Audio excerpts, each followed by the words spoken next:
Assalamualaikum warahmatullahi wabarakatuh. Mari kita dengarkan bersama-sama ceramah Ustaz Abdul Somad. Udah hadir. Mana bukti Dajjal udah hadir? Kurma bisan tidak lagi berbuah. Bila kurma bisan tidak berbuah, Dajjal dah datang. Kurma bisan sekarang sudah berkurang, tak berbuah. Lalu kemudian apa lagi? Ain Zughar, mata air dari Ain Zughar sudah kering. Sudah kering. Oleh sebab itu, tapi manakala dulu datang Habib Umar bin Hafiz, saya hadir majelis itu, adalah seorang bertanya, Habib, ya, Imam Mahdi dah lahir atau belum?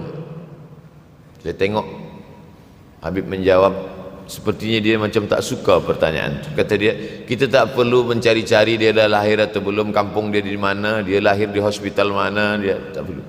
Yang perlu kita siapkan adalah iman dan takwa pengetahuan kita, supaya kita jangan sampai terkecoh, supaya kita boleh membezakan mana hak, mana batil, mana betul, mana salah, mana lurus, mana bengkok, mana hitam, mana putih. Sehingga dengan istiqomahnya kita beribadah ini, kita boleh membezakan mana Al-Masih yang original, yang asli, mana Al-Masih Ad-Dajjal. Makanya tadi sebelum salam kita berkata, Allahumma inni a'udzubika min azabi jahannam wa min azabil qabri wa min fitnatil mahya wal mamat wa min syarri fitnatil masihid Dajjal. Nanti di akhir zaman itu akan banyak pembunuhan. Dulu pun banyak juga pembunuhan, tapi tak banyak sekarang. Pembunuhan di Palestina sampai sekarang tak berakhir. Dulu imam-imam masjid, imam salat tarawih dulu di Masjidil Haram, Allahumma ansuril Islam wal muslimina fi Palestina. Dulu satu aja. Selepas itu bertambah, Allahumma ansuril Islam wal muslimina fi Palestina wa Suriah. Selepas itu bertambah lagi, Allahumma ansuril Islam wal muslimina fi Palestina wa Suriah wal Yaman. Diambil dari kita, diambil dari bab zuhurul fitan. Zuhur muncul, tampak, datang. Fitan jamak dari kata fitnah. Fitnah satu, dua fitnatan, tiga fitan. Diriwayatkan dari as-sahabi al-jalil, sahabat yang mulia bernama Abdurrahman, ayahnya Sakhar, kampungnya Dus. Nama lengkapnya Abdurrahman bin Sakhar ad-Dusi. Kerana selalu membawa kucing dipanggil Abu Hurairah. Nabi memanggil dia, ya Abahir, wahai bapa kucing. Ya Abahir, wahai engkau orang yang selalu membawa kucing. Hatinya lembut, tak sampai hati dia menengok ada kucing tak makan, dia bagi makan. Abu Hurairah radhiyallahu anhu. Apa kata Abu Hurairah radhiyallahu anhu? Aku mendengar Nabi SAW bersabda, di antara tanda-tanda dekatnya hari kiamat itu adalah, dalam hadis ini ada 5. Yang pertama, yataqarabuz zaman. Zaman, masa, waktu makin pendek, makin singkat, makin tak terasa. Dulu nampak budak-budak, sekarang udah jadi mak budak-budak. Dulu nampaknya lama zaman masa ini, sekarang cepat saja. Dari pagi ke petang, petang ke pagi, pagi ke petang, petang ke pagi. Bahkan sekarang ada pula orang yang tak tahu petang, tak tahu pagi. Pagi tidur, petang tidur. Tak terasa saya ini sudah 8 kali datang ke Kuala Lumpur. Awal-awal sekali 2014, 2015, 16, 17, 18, 19, 20. Sudah kali yang ke-7. Saya datang setahun sekali saja, setiap bulan Februari. Bulan Februari datang. Rupanya dah yang ke-7 kali. Bulan Februari. Ini saya bagi tahu supaya kita semua faham. Saya datang bulan Februari, supaya tak datang balik, datang balik, datang balik, datang balik. Sekali datang dari tarikh 2 hingga 9. Pusing, pusing, pusing, pusing, balik. Rupanya sudah kali ke-7, ke-8 kali datang menyampaikan tazkirah. Tak terasa.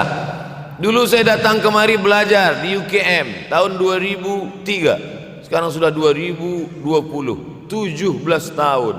Tak terasa. Yataqarabuz zaman. Tanda-tanda kiamat, fitnah akhir zaman sudah dekat adalah yataqarabuz zaman, kata Nabi SAW. Waktu tak terasa. Tak terasa. Tak terasa dah engkau dah datang aja. Tak terasa waktu begitu cepat, engkau sudah datang saja nak menagih hutang, kata.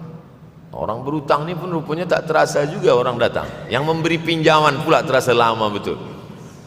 Apakah beza antara 5 minit dulu dengan 5 minit sekarang? Sama.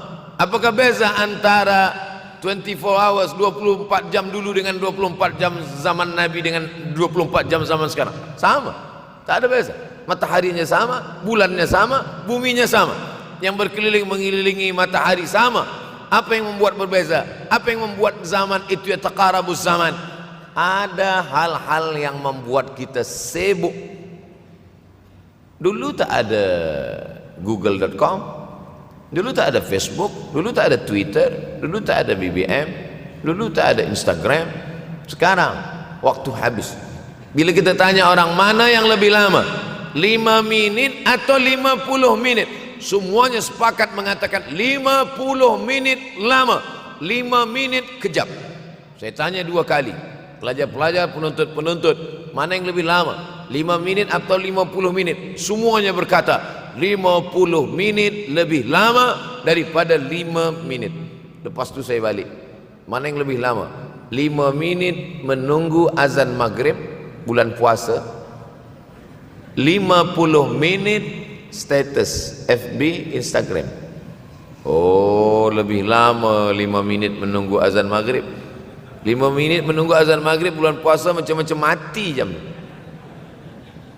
50 menit hilang waktu tak terasa. Itu menunjukkan hadis Nabi itu, saya semakin saya baca hadis Nabi makin kuat keyakinan saya, makin kuat iman saya, makin hilang keraguan saya bahwa yang berbicara ini bukan manusia biasa, tapi dia dapat wahyu dari Allah. Wa ma yantiqu anil hawa in huwa illa wahyun yuha, melainkan wahyu dari Allah Subhanahu wa taala. Yataqarabuz zaman, masa begitu cepat berlalu tak terasa. Sebulan seperti sepekan, sepekan seperti sehari, sehari seperti sesaat. Akhirnya kita pun kehilangan waktu, habis. Saya Ustaz Abdul Somad, memang zaman ini tak terasa cepat betul. Rasa-rasa kejap-kejap dah bulan Ramadan, tak terasa baru saja Idul Fitri dah masuk pula lagi. Masya Allah, begitu cepatnya masa berlalu. Maka jangan sampai kita, saya semakin saya baca hadis ini semakin kuat keyakinan saya bahwa Nabi Muhammad sallallahu alaihi wasallam mendapat wahyu dari Allah Subhanahu wa taala. Semakin kuat keyakinan dan keimanan. Kenapa? Seandainya Nabi berkata zaman nanti di akhir zaman itu semakin cepat, semakin dekat, semakin berlalu tak terasa, tapi kemudian zaman yang kita lalui tak sama seperti yang dikatakan Nabi. Mungkin datang juga keraguan dalam hati, betulkah ini? Tapi ternyata 1441 tahun lampau, 1440 tahun yang lalu Nabi mengatakan, dan hari ini terbukti zaman begitu cepat berlalu. Masya Allah, tabarakallah. Hari inilah ditemukan internet, hari ini datang television, hari ini datang WhatsApp, hari ini datang yang melalaikan kita daripada Allah Subhanahu wa taala. Sehingga waktu datang sembang-sembang, cerita-cerita, tengok ini, update ini, tulis ini, tengok ini, pandang ini, habis waktu berlalu. Padahal waktu inilah yang akan ditanya oleh Allah Subhanahu wa taala. 6 kali Allah bersumpah demi waktu. Terbit fajar, wal fajri wa layalin nashr, masuk waktu subuh. Was subhi idza tanaffas, masuk waktu duha. Wad duha wal laili idza saja, masuk waktu siang. Wan nahari idza tajalla, masuk waktu asar. Wal asri innal insana lafi khusr, masuk waktu malam. 2 kali Allah bersumpah demi waktu malam. Wal laili idza saja wal laili idza yaghsha. Kenapa hadis ini yang Ustaz bahaskan? Kami nak mendengar hadis tentang Dajjal dah lahir atau belum? Dajjal dah hadir. Mana bukti Dajjal dah hadir? Kurma bisan tidak lagi berbuah. Bila kurma bisan tidak berbuah, Dajjal dah nak datang. Kurma bisan sekarang sudah berkurang, tak berbuah. Lalu kemudian apa lagi? Ain Zughar, mata air dari Ain Zughar sudah kering, sudah kering.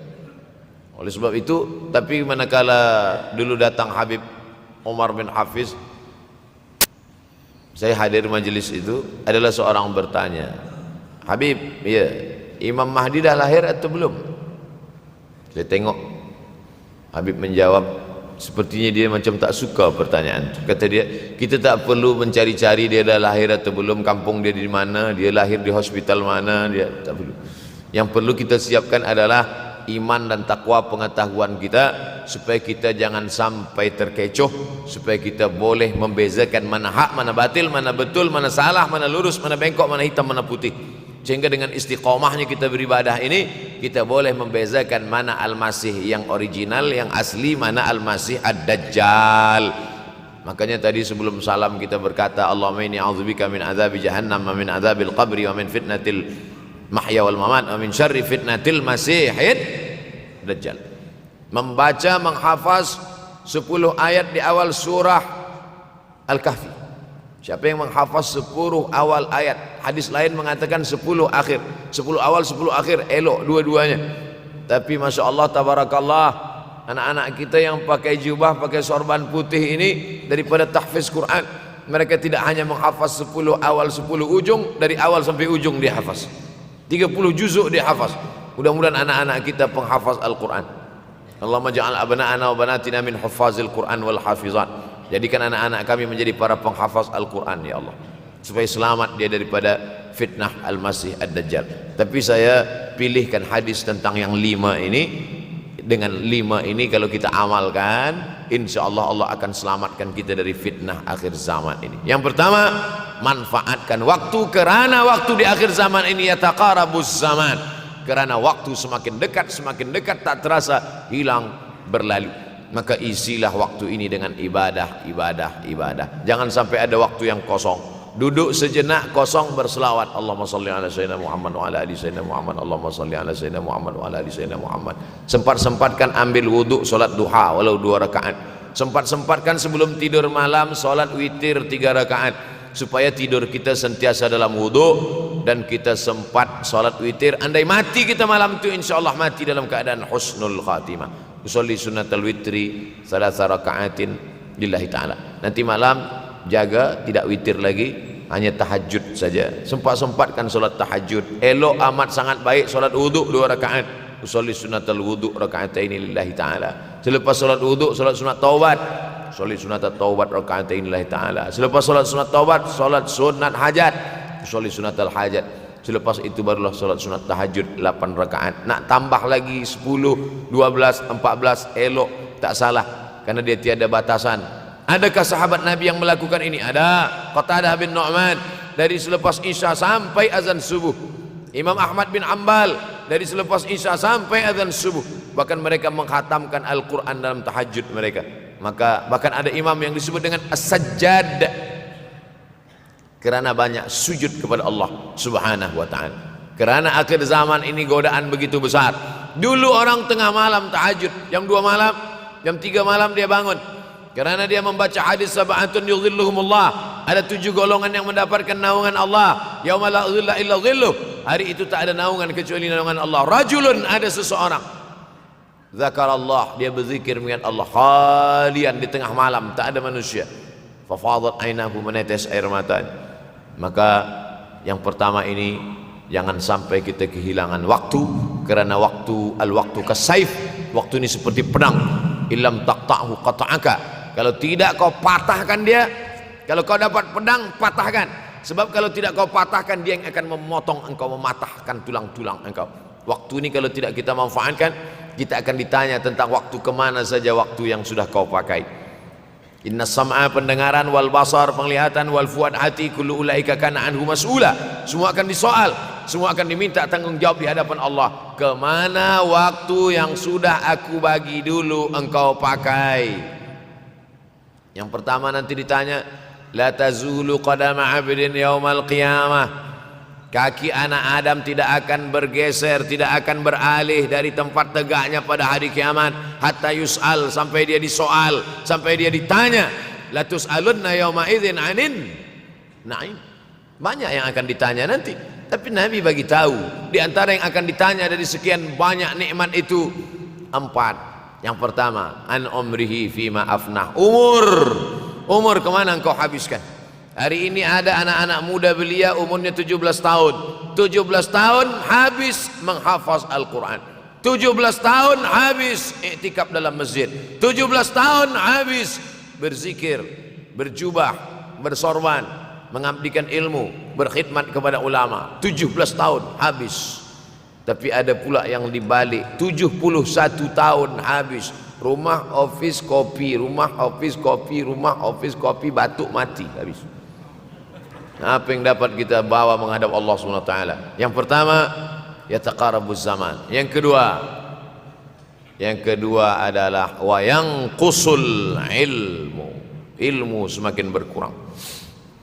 Kalau sudah ilmu berkurang, apa yang bertambah? Jahil. Kalau ilmu bertambah, jahil berkurang. Kalau ilmu berkurang, jahil bertambah. Mana ada orang jahil cakapnya didengar orang? Saya dulu awal-awal membaca hadis ini, wa yanqusul ilmu. Ilmu berkurang, jahil bertambah. Rasanya tak mungkin, tak logik, tak masuk akal. Mana ada orang tak berilmu cakap dia didengar? Sekarang baru saya faham. Dulu orang tak berilmu ditinggalkan orang. Sekarang orang tak berilmu asal dia pandai berbicara, dia akan didengar orang. Bahkan orang jahil pula punya channel. Apa namanya? Jahil.com. Orang jahil punya channel. Banyak pula follower dia daripada follower kita. Banyak pula viewer dia daripada viewer kita. Sebab apa? Sebab yang menyaksikan tiada berilmu, yang berbicara tiada ilmu. Oleh sebab itu maka kita galakkan menuntut ilmu di majlis-majlis ilmu. Untuk apa Abdul Somad sudah berumur 43 tahun pun masih pergi juga lagi ke Sudan belajar? Apa yang nak dicari ini? Tak lain tak bukan, mudah-mudahan kita termasuk orang yang sampai akhir hidupnya mencari ilmu, insyaAllah. Saya datang kemari bukan niat mengajarkan ilmu.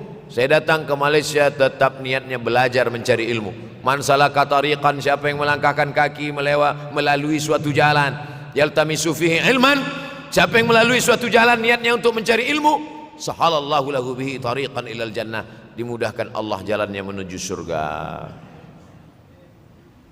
Innallaha la yantazi'ul ilma intiza'an. Innallaha la yanzi'ul ilma intiza'an. Allah kalau mencabut ilmu, bukan macam mencabut pokok kayu dari tanah. La yantazilul ilmu intiza'an. Allah tidak mencabut ilmu macam mencabut pokok kayu dari tanah hingga ke akarnya, tidak. Lalu bagaimana ilmu ini dicabut? Biqabdil ulama. Dengan matinya ulama maka habislah ilmu. Meninggal Imam Syafi'i berkurang ilmu. Meninggal Imam Nawawi berkurang ilmu. Meninggal Imam Fulan berkurang ilmu. Maka yang hadir adalah al-juhala. Yang lebih menakutkan lagi adalah al-juhala bi thawbil ulama. Orang jahil dengan pakaian ulama. Abdul Somad tidak mengatakan dirinya ulama. Saya selalunya membacakan ayat Quran, membacakan hadis Nabi, menyampaikan fatwa ulama. Tak pernah saya berteramah, bertausiah. Menurut saya, siapa saya? Siapa kita? Syafi'i manusia, saya manusia. Syafi'i boleh berfatwa, saya juga boleh berfatwa. Imam Syafi'i berfatwa Al-Quran 30 juzuk dalam kepala dia. Kita juzuk 30 pun kadang-kadang hilang. Imam Syafi'i balik dari masjid ke rumah, dia tutup telinga. Datang orang bertanya, Syafi'i, ya, kenapa engkau tutup telinga? Sebab bila aku dengar dari masjid ke rumah, semua yang aku dengar masuk tu semua aku ingat. Aku takut dia ingat di dalam, maka aku tutup. Kita yang saya sampaikan tadi pun tak ingat. Oh, ustaz mengejek kami, enggak. Jangankan yang mendengarkan, yang bercakap pun tak ingat. Nasib baik datang orang Jepun mengingatkan kita. Nah, ini nama dia Sony. Manusia ini lupa. Oleh sebab itu maka yang kedua akhir zaman, wa yanqusul ilmu, ilmu makin kurang. Maka bersyukur anak-anak yang dimasukkan ke rumah tahfiz.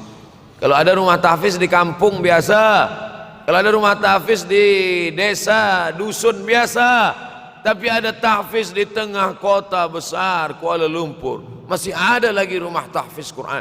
Siapa yang mewakafkan rumah tahfiz? Siapa yang memberikan beras? Siapa yang memberikan duit? Siapa yang memberikan belanja? Siapa yang mengirimkan ustaz? Masya Allah, tabarakallah. Maka ini semua mudah-mudahan kita istiqamah semuanya insyaAllah. Supaya apa? Supaya lahirlah anak-anak kita yang alim, berilmu.